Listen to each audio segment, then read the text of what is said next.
What is robot kinematics? If you had to program a robotic arm to pick apart from a conveyor belt, how would you tell it exactly where to go? You can't just give it a joystick. The answer lies in kinematics, which is the math behind a robot's movement. In simple terms, robot kinematics is the study of a robot's geometry and movement without considering the forces or masses involved. It's how the robot understands the relationship between its joints and the position of its hand, or end tool. Think of it like the relationship between the angles of your own joints and the position of your hand in space. In kinematics, there are two main problems. The first, forward kinematics, is the simpler one. In this case, the robot knows the angles of all its joints and uses those values to calculate the exact position and orientation of its tool.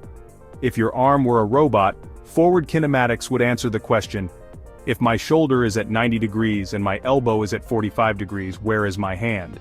The second and more complex problem is inverse kinematics. This is what's used in most applications. The robot knows the exact position and orientation it needs to reach and uses inverse kinematics to calculate the angles that each of its joints must have to get to that point.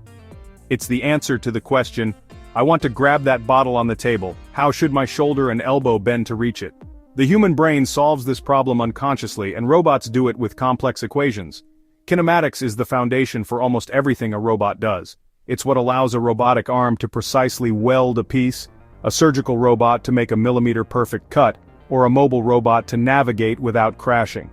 It is the mathematical language that connects programming with physical action in the real world.